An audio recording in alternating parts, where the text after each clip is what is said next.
Hola queridos y queridas, ¿cómo están?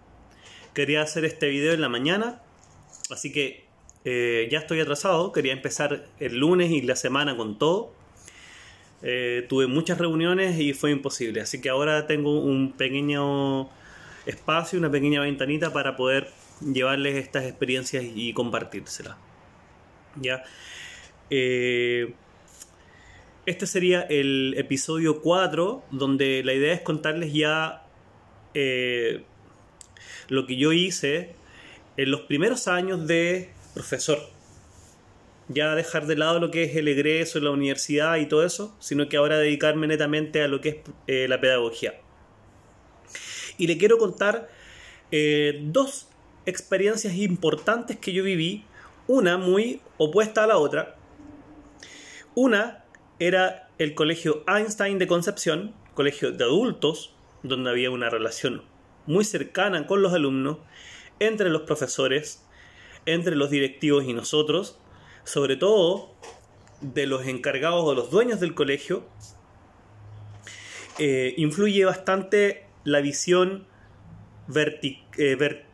horizontal, esto es horizontal que puedan tener los dueños y los directivos con uno. Porque se tiende a dar una cosa como de espejo, de copia, de empatía. Si uno ve que lo tratan de esa manera, uno cree que eso es el dictamen o la normativa en que cómo se va a tener que llevar a cabo el trabajo entre los trabajadores. Ese es por un lado el colegio Einstein de Concepción. Por otro lado está el colegio Juan Bosco de San Pedro. Yo acá voy a mencionar nombres de colegios, no voy a tener ningún problema con eso. Esto fue el año 2014, antes de irme a trabajar a Contulmo el año 2015, si no me equivoco. Este es el lado negativo. Por supuesto que cada colegio tiene cosas positivas y cosas negativas, y uno puede rescatar lo positivo y dejar lo negativo. Pero acá, más allá de eso, es una reflexión más profunda. Porque el colegio Juan Bosco de San Pedro de la Paz estaba muy desordenado. A los profesores no nos daban un horario claro. Ya estábamos entrando prácticamente a clase y nadie sabía qué horario, qué salas iba a hacer clases, a qué cursos, cuáles eran los horarios. No se tenía completa claridad de cuáles iban a ser las directrices. Se hizo una reunión general, por ejemplo, un día, y en esa reunión general de todos los profesores yo pregunté si había trabajo con PIE, que para mí era lo normal, ¿cierto? Este proyecto educativo de integración, ¿cierto?, con los alumnos que tienen necesidades especiales, y en general a los alumnos que la necesiten, que la requieran. Y lamentablemente este colegio tiene un problema con... Bueno, en este caso este colegio tenía un problema de ilegalidad, en el sentido de que el sostenedor no puede ser familiar de los directivos. Y en este caso eran todos familiares. Creo que la secretaria, la esposa de la secretaria, el abogado, el contador, no sé si el psicólogo, la jefa de UTP y el sostenedor eran todos familiares. Entonces, díganme ustedes objetivamente, ¿se puede trabajar en un colegio de esa manera? ¿Me asegura como profesional la objetividad al momento de hacer una sugerencia, un comentario pedagógico, de hacer algún tipo de corrección? No lo asegura. Lo otro, no me respondieron esa pregunta en relación a los alumnos PIE. ¿Qué se hacía con los alumnos PIE? Me ningunearon, me dijeron que yo estaba muy recién para hacer ese tipo de pregunta. Un vaso con agua. Y no me correspondía hacer ese tipo de preguntas. Segunda situación es que yo me fijé que habían cámaras en la sala y yo tengo entendido, y en ese minuto yo tenía entendido, que era ilegal. A no ser que fueran casos específicos de vigilancia de alumnos que tuviesen niveles de violencia específicos. Pero en general no es buen mecanismo y no es un mecanismo de disuasión. Perdón, no es un buen mecanismo de disuasión. ¿Por qué razón? Porque no se hace conciencia. O sea, primero los alumnos se sienten vigilados, pero segundo, después se pasan a acostumbrar. Entonces la cámara no actúa como un ente que uno tiene presente y consciente cuando está uno haciendo la clase.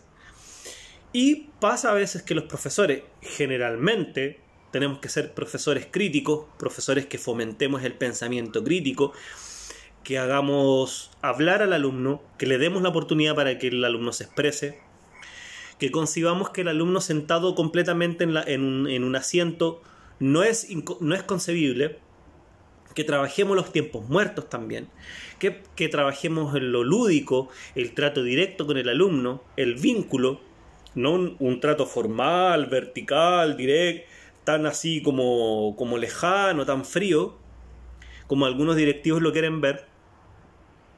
Entonces, ¿qué pasa? Que cuando hay cámara, te agarran ciertos momentos en que tú opinas, das una opinión política, das una opinión ideológica, y se te malinterpreta o se te frena esas posibilidades de llevar más allá al alumno en la materia, por ejemplo.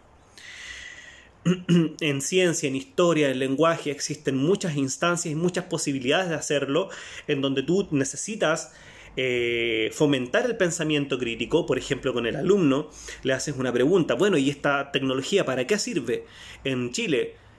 ¿Por qué no se aplica esta tecnología? Hay movimientos ambientalistas que se oponen y hay otros que no. ¿Tú de cuál bando eres y por qué? ¿Cuál es tu opinión? Investigue sobre eso. Entonces, cuando tú tienes que empezar a dar una opinión sobre algo, algunos directivos se molestan. Entonces, ese problema tenía este colegio, esos dos problemas, las cámaras y los alumnos pie. Y en una ocasión yo fui a preguntar a un grupo de profesores donde nadie sabe de qué parte eres tú.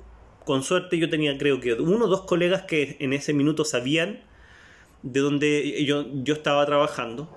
Y cuando yo hago ese comentario en este grupo para pedir ayuda, ¿qué se hace en un colegio cuando hay cámaras? Pero ojo, yo no dije en qué colegio estaba trabajando. Dije, en mi colegio, Entonces, ¿cómo iba la gente a saber que yo iba a trabajar en un determinado colegio? A no ser que haya un hocicón o un bocón que me vea, sea de ese colegio, que me haya ubicado y que haya hecho eso de acusarme. Y efectivamente, una de las secretarias, me parece, que estaba en ese grupo, me vio y me llamaron el otro día, me sacaron del trabajo y me echaron el mismo día sin pagarme lo que yo había trabajado, diciendo después en el correo que yo era una persona bandida, vandálica, era prácticamente un delincuente, que yo había ido al colegio a eso específicamente. Es decir, se estaban acusando además, porque como ellos sabían que yo iba a ir al colegio específicamente a detectar una falencia o un error o una debilidad una irregularidad que ellos estuviesen. Se estaban acusando, se estaban poniendo el parche incluso antes de la herida, porque quizás yo lo podía denunciar, yo tenía todas las herramientas, pero no podía llevar a cabo un proceso judicial porque tenía que encontrar trabajo y no tenía plata. Entonces, lamentablemente, resumiendo, existen colegios con muy malas prácticas, que dañan a la comunidad educativa, dañan a los colegios, dañan al profesor, dañan a los profesores que vienen trabajando recién, dañan a los alumnos, que es nuestro activo, nuestro cliente final. Va a sonar un poco vulgar o una forma muy lucrativa de decirlo, pero por el que finalmente nosotros estamos trabajando es por el alumno. Por él es que nos estamos jugando todo y por él es que nosotros trabajamos y nos ganamos nuestros pesos. Herramientas: tener pensamiento crítico, tener cuidado al hablar, ser respetuoso, no ser hiriente, considerar al alumno como un par, considerar al alumno como también un potencial profesor que también te enseña. Y un libro que me enseñó mucho es este libro. Se llama Enseña a estudiar, aprende a aprender. Didáctica del estudio, de Santiago Castillo Redondo y Luis Polanco González. Un muy buen libro, porque todo el rato concibe lo que yo en cierta medida les decía. Concibe al alumno no como un ser inferior que está abajo, que hay que pisotear, sino que alguien como que forma parte de esta diada que es alumno-estudiante. Te entrega metodologías, herramientas, algunas bases psicopedagógicas, elementos de didáctica, diagnóstico y planificación, la práctica del estudio, la lectura, cómo fomentarla en ti, en el alumno, procedimientos para el estudio eficaz y activo, elaboración y presentación de trabajos, biblioteca, lo que es elaboración y construcción de fichas, aportaciones de Internet a la enseñanza y el aprendizaje, todo lo que son algunos modelos de Internet, como lo son las web quiz o los blended learning, otros modelos, por ejemplo, y cómo podemos enseñar, sobre todo en estos tiempos, a través de Internet, cosa que nosotros no teníamos como muy acostumbrados, no estábamos muy acostumbrados. Bueno, espero de que en algo le pueda servir esto. Mi experiencia, recuerden que yo estoy simplemente entregando unas pequeñas cápsulas de mi experiencia, de cosas que me han pasado positivas y negativas. Lamentablemente a mí nadie me ayudó. Hice las denuncias al colegio de profesores en ese tiempo, nadie me tomó en cuenta, me echaron de los grupos de profesores.